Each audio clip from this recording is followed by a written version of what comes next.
আজকে রাসূল সাল্লাল্লাহু আলাইহি ওয়াসাল্লামের সালাতটা আজকে জাল সালাতে পরিণত হয়েছে। বাংলাদেশে যে সালাত চলে এই সালাত কুরআন হাদিসে নাই। অধিকাংশ মসজিদে যে সালাত পড়া হয় এই সালাত রাসূল সাল্লাল্লাহু আলাইহি ওয়াসাল্লামের সালাত না।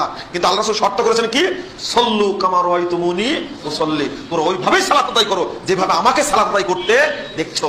যে সালাত চালু আছে এই সালাত হলো গাঁজাখড়ি সালাত, এই ভাষাটা উল্লেখ করছে। মানে এই সালাত নবীর সালাত না।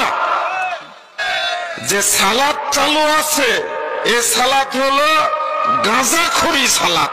এই সাবকন্টিনেন্টে স্পেশালি বাংলাদেশে যেভাবে মাযহাবী সংকীর্ণ সীমাবদ্ধ চিন্তা, যতটা মানুষ এটার প্রতি প্রেম ছিল, আজকে প্রযুক্তির উন্নয়নের কারণে বিশিষ্ট কিছু ব্যক্তিবর্গের, বিশেষ করে ডক্টর জাকির নায়েক, আপনার শেখ আব্দুর রাজ্জাক বিন ইউসুফ, বিখ্যাত দায়ীদের দাওয়াতি কাজের স্টাইলের কারণে, বক্তব্যের কারণে টোটাল মাযহাবী দেন ধারণা ফুটু হয়ে গেছে। জ্বরে সব জায়গা থেকে লোকজন বেরিয়ে নতুন নতুন অথেন্টিক ইনফরমেশন নিয়ে আমল করতে চায়। এটাই হলো সবচেয়ে বড় মাথাব্যথা। আমি 97 রাজশাহী বিশ্ববিদ্যালয়, মদিনা বিশ্ববিদ্যালয়ের শিক্ষকদের দ্বারা পরিচালিত একটা আরবি কোর্স অংশগ্রহণ করি। ওখানেই সর্বপ্রথম আমরা দেখি যে হাত তুলে নামাজ পড়ছেন। তো তাদেরকে জিজ্ঞাসা করলাম, লিমাযা তারফাইয়া দাইক, আপনারা হাত তুলেন কেন? তো তারা বলছে, আরে তুমি কি বলো, কাসীরুম মিনাল হাদিস মাওজুদ ফি সিয়াস সিত্তা, তুমি কি হাদিস পড়ো না? অনেক হাদিস আছে ওখানে। গালিব স্যার ওখানে বিশাল বইয়ের ভান্ডার আছে। ঢুকলাম, পেজটা উল্টালাম, তো দেখি চালে অবাক, কাসীরুম মিনাল হাদিস মাওজুদ, অনেক হাদিস। তো ওখান থেকে সিদ্ধান্ত নিয়েছি যে না, আমি যেটা সবচেয়ে সঠিক সেটা মানব। তারপরে এসে তাফসীরের জালালাইন যখন উল্টালাম, তাফসীরের জালালাইন উল্টে দেখি যে ওয়ালাদ দাল্লিনের তাফসীরে লিখছেন হাযা, মানে ওয়ালাদ দাল্লিন বলে সাহাবীরা জোরে আমিন বলতেন, এই ব্যাপারে অনেক হাদিস আছে। ওয়ালাকিন্না হাযা লা বে ইনদা আবি হানিফা, আবু হানিফার দৃষ্টিতে এটা করার দরকার নাই। তখন আমার মাথা স্টার্ট করলো, হাউ ইট ইজ পসিবল? রাসূলের হাদিস যদি থাকে, who is Abu Hanifa here? He is not the prophet, he is not the messenger, সে তো রাসূল না, কিচ্ছু না। এই যে পরিবর্তন, এই পরিবর্তনের অঙ্গীকার নিয়ে ইউনিভার্সিটি লাইফেই তখন বদলে গেলাম। পৃথিবীতে এমন কোন মায়ের বেটা নাই যে তাদের সামনে বসে তাদের নামাজকে জাল প্রমাণ করতে পারে। আমি তার চ্যালেঞ্জ গ্রহণ করে উল্টো আমি ওপেন 10 লক্ষ টাকা আমার পক্ষ থেকে চ্যালেঞ্জ ঘোষণা করা হলো। 10 লক্ষ টাকা। এখন আমি যে হাদিসগুলো বলবো, হানাফি মাযহাবের প্রত্যেকটা হাদিস জাল। হানাফি মাযহাবের যে সালাত, যেই হাদিসের উপর ভিত্তি করে তারা সালাত আদায় করে, সেই হাদিসগুলো জাল। আসসালামু আলাইকুম ওয়া রাহমাতুল্লাহি ওয়া বারাকাতুহু। প্রিয় ভাই ও বোনেরা, আপনারা যারা ভিডিওতে ক্লিক করেছেন, আজকের ভিডিওটা যদি আপনারা দেখেন তাহলে বুঝতে পারবেন যে আহলে হাদিস যারা লামাযহাবী, যারা মাযহাব অনুসরণ করে, তারা মনে করে যে আমরা যে নামাজ পড়ে থাকি সেই নামাজ আমরা সম্পূর্ণ জাল নামাজ পড়ে থাকি, ভুল নামাজ পড়ে থাকি, আমাদের নামাজ টোটালি হয় না। বন্ধুগণ, এই বিষয়ের উপর আপনারা কয়েকজন আহলে হাদিস বা লামাযহাবী বক্তার বক্তব্য শুনেছেন। আসুন এবার আমরা জাহাঙ্গীর রাহিমাহুল্লাহর মুখ থেকে এই বিষয়গুলো শোনার চেষ্টা করি। উনি কি বলেছিলেন, যে এই যে আমরা যে নামাজ পড়ি সেই নামাজটা হয় কি হয় না। আসুন আমরা এবার ধৈর্য সহকারে ডক্টর জাহাঙ্গীর রাহিমাহুল্লাহর বক্তব্যটা একটু শোনার চেষ্টা করি। আসুন আমরা ওনার বক্তব্য শুনি। আমরা সাধারণ মানুষ যাদের পর্যাপ্ত ইলম নাই, আমাদেরকে হানাফি ভাইদের সঠিক রাসূলের সালাতের নিয়ম দাওয়াত দেওয়া এবং তা নিয়ে বিরোধে জড়ানো উচিত। হানাফিদের নামাজ সহি না। আমি একদিন বললাম যে ভাই কেন, হানাফিরা নামাজ কি দক্ষিণমুখে পড়ে নাকি, বিনা অজুতে পড়ে নাকি? নামাজ সহি নামাজ আল্লাহু আকবার বলে হানাফিরা কি অন্য কোনো কিছু বলে পড়ে নাকি? কতটুকু গায়ের সহি? আর যেটা আমি গায়ের সহি পড়ছি এটা কি তাদের কোনোই দলিল নেই? এই জন্য ভাইরা, আমি যেটা বুঝি, আমার কাছে কেউ বলে আপনি কেমন নামাজ পড়েন, অনেক সময় বলে আপনি কোন নামাজ পছন্দ করেন, আমি আমার মনের কথাটা বলি। একজন মানুষের নামাজের রুহানিয়ত, সে দোয়া পড়ে, ছানাগুলো বিভিন্ন ছানা পড়ে, সেজদায় আল্লাহর সাথে কথা বলে, রুকু সেজদাগুলো সুন্দর করে করে, তার নামাজের মনোযোগ, নামাজের বেলায়াত এটা বাড়ছে, এটা আমার ভালো লাগে। এখন সে এই যে 8-10টা ইকতালিমু আসসালামের রফাদান করে কি করে না, এটা নিয়ে আমার খুব একটাই হয় না। আমাকে অনেকে হ্যান্ডশেক করে এক হাতে, আমার মোটেও কষ্ট লাগে না। অনেকে 2 হাতে, আমার মোটেও কষ্ট লাগে না। কারণ মুসাফার ক্ষেত্রে 1 হাত 2 হাত বলা নেই, কাজে 1 হাতে করলে ইনশাআল্লাহ আদায় হবে। আবার তবে ইন্দের যুগে 2 হাতে মুসাফা, এটা হাদিস বুখারীতে আসছে, কাজে 2 হাতে করলে কেউ খারাপ হয়ে যাবে এটা আমি মনে করি না, আর 1 হাতে করলে কেউ খারাপ হয়ে যাবে এটা আমার বিশ্বাস লাগে না। এটা আমার দুর্বলতা হতে পারে, অথবা আল্লাহ জানেন কি। আমি মনে করি যে ক্ষেত্রে আমাকে একজন লিখেছে যে স্যার আপনার ভিতরে বেদাত আছে, আপনি যে মাঝে মাঝে মোনাজাত করেন আর এটা আপনি বলেন এটাও ঠিক ওটাও ঠিক, স্যার দুটো হইতে পারেন, একটা হবে, এটা তাদের চিন্তা। কিন্তু আমি মনে করি যেখানে দুটো, আমি বিশ্বাস করি, আমি পড়েছি আহলে হাদিস যেটা পড়েছি, হাম্বলিটা পড়েছি, হানাফিটা পড়েছি, পড়ে টুড়ে শেষ পর্যন্ত মনে হয় যে এই যে সব বাদ দিয়ে একটাই ঠিক, এই যুক্তিগুলোই ঠিক না। হাদিস সহি, আমি বলবো যে আমি এই হাদিস আমল করি, সে ওই হাদিস আমল করি, ব্যাস মিটে গেল। আমি পড়েছি ভাই, বিশ্বাস করেন, কিন্তু হাদিসের সনদ বিচার পর্যন্ত আমি থাকতে চাই।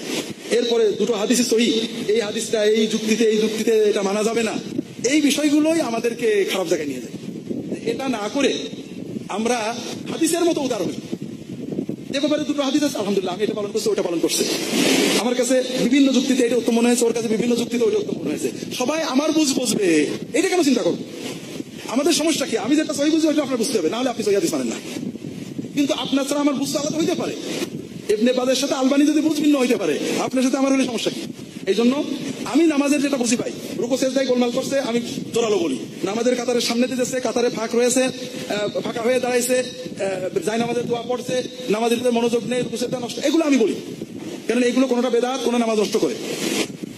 আর যেগুলো ইখতিলাফ, দুটো হাদিস আছে, এগুলো কি প্রথমে হাত বুকে না নাভিতে, এটা তো নামাজের প্রথম, আল্লাহু আকবার, এখানে কোনো মতভেদ নেই। প্রথম ঝগড়া হলো না হাত বাঁধা নিয়ে, দ্বিতীয় ঝগড়া হলো রুকুতে যাওয়ার সময় রফাদাইন করবো কিনা, তৃতীয় ঝগড়া ঠিক ওই রফাদাইনের কয়েকটা পর্যায়ে, রুকুতে যাওয়ার সময় হাত আগে দেবো না হাঁটু আগে দেবো, ঠিক না? চতুর্থ ঝগড়া দ্বিতীয় সেজদা থেকে উঠে বসবো কিনা। আর ঝগড়া তো খুঁজে পাচ্ছি না, এরপরে কোনটি হাত হারাই গেছে। হ্যাঁ, আমিন জোরে বলা, আজি আমিন জোরে বলা, আমি যাচ্ছি। কয়টা গেল? হ্যাঁ, 5টা। আর কি? এশারা 6টা। আর কি? হ্যাঁ, সূরা ফাতিহা বাদ রাখিছি। এই যে 6টা কি ফরজ না মুস্তাহাব? মুস্তাহাব। এবং হাতের ইশারায় কোনো ইখতিলাফ নেই। হানাফি মাযহাবের একেবারে মূল কিতাবেই আছে ইশারা করতে হবে। যারা হানাফি নামে ইশারা করেন না তারা মাযহাব জানে না। তবে ইশারার পদ্ধতি আমি এক জায়গায় বলেছি যে এটা হতে পারে, এটা হতে পারে, একজন বলেছে তা হয় কি করে, একটা হবে। কিন্তু মুশকিল হলো ইশারার কথা সহিহ হাদিস আছে 8-10টা মুতাওয়াতির, কিন্তু ইশারা কখন থেকে শুরু হয় কখন শেষ হয় কোনো হাদিসেই নেই। আলেমদের ব্যাখ্যা, তবে আমি আলেমদের ব্যাখ্যা কোনো হাদিসের সমান বানাবো, আমি বলবো ইশারা করতে হবে কারণ হাদিসে আসছে, কিন্তু ইশারা কখন থেকে কখন পর্যন্ত এটা যদি হাদিসে ক্লিয়ার না, এখানে ইজতিহাদের সুযোগ আছে, কাজে একাধিক ইজতিহাদ আমি মেনে নিচ্ছি, আমি প্রথম থেকে শেষ পর্যন্ত রাখি। কিন্তু কেউ যদি আশহাদু আল্লা ইলাহা ইল্লাল্লাহ ওয়া আশহাদু আন্না মুহাম্মাদান নামিয়ে নেয় অথবা 2-3 বার উঠাই, তা আমার সমস্যা কি? সেটা হাদিস তো মানছে, হাদিস মানার পদ্ধতিটা হাদিসে স্পষ্ট না থাকার কারণে ইজতিহাদের সুযোগ এসে গেছে। কথা বুঝতে পেরেছেন? তো এই জন্য তাহলে ঝগড়া গেল 5টা না 6টা। বিশ্বাস করেন এই ঝগড়াগুলো সব মুস্তাহাব, হাত না বেঁধে ঝুলিয়ে রাখলেও নামাজ হবে, আমিন মোটে না বললেও নামাজ হবে, ঠিক না?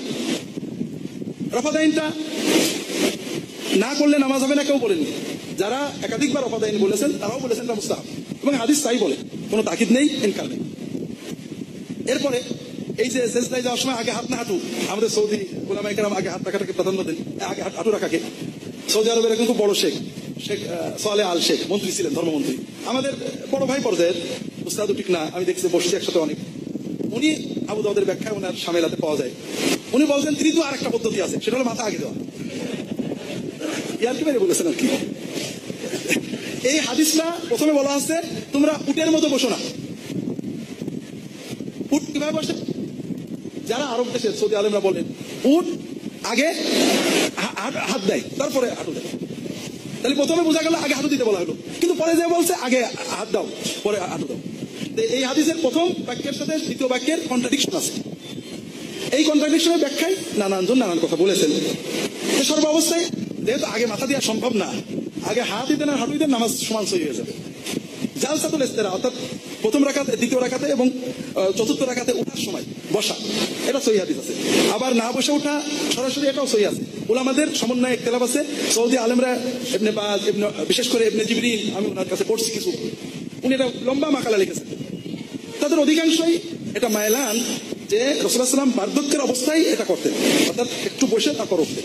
কাজেই যাদের ওজন নেই তাদের সরাসরি উঠলেই ভালো। আবার অনেক মুহাদ্দিস বলছেন না বসে উঠতে হবে, সর্বাবস্থা এটা মুস্তাহাব। এশারা বললাম, তাহলে আর তো আমার আপনারা দেখেন আর পেতে পান কিনা না, আমি মূল নামাজের ভিতরে যাইনি এখন। মূল নামাজের ভিতরে এখন থাকলো সূরা ফাতিহা পড়ার কথা। জি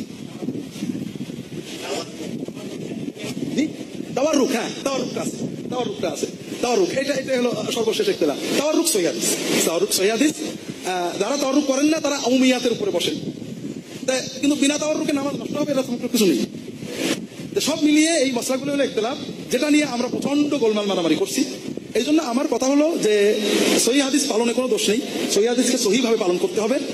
আপনি যদি মনে করেন এটা সহিহ মুতমাইন আপনি পালন করেন, অন্যকে দাওয়াত দেওয়ার সময় দেখেন যে রাসূলুল্লাহ সাল্লাল্লাহু আলাইহি ওয়াসাল্লাম এক্ষেত্রে কোনো আপত্তি করতেন কিনা, বা এটাকে সহিহ হাদিসে কতটুকু গুরুত্ব দেওয়া হয়েছে।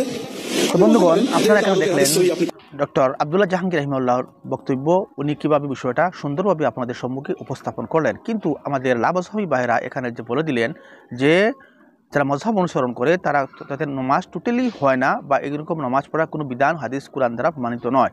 এর মানে ওনারা বুঝাইতে চাইতেছে যে ওনারা যেটা নামাজ পড়ে থাকেন সেটাই একদম সহি শুদ্ধ নামাজ, আর বাদবাকি যে পৃথিবীর সমস্ত মানুষ লক্ষ কোটি কোটি কোটি মানুষ পড়ে থাকে তার নামাজ সহি শুদ্ধ নয়। বন্ধুগণ, এরকমই বিভ্রান্তিমূলক বক্তব্য দিয়ে মানুষের মনের মধ্যে যে সন্দেহ সৃষ্টি করেছেন, যে সন্দেহ সৃষ্টি করে মানুষের ইমানকে নষ্ট করার চেষ্টা করতেছেন, তা থেকে বিরত থাকার জন্য আমি লামাজহাবি আলিমদেরকে অনুরোধ করতেছি। এবং আপনারা কখনো এরকম বক্তব্য দিয়ে মানুষকে বিভ্রান্ত করবেন না যে এরকম নামাজ সহি নয়, শুদ্ধ নয়, বা আরও অনেক কিছু বলে থাকেন যে মনে হয় তারা যে নামাজটা পড়ছে সেই নামাজটাই শুদ্ধ এবং সহি।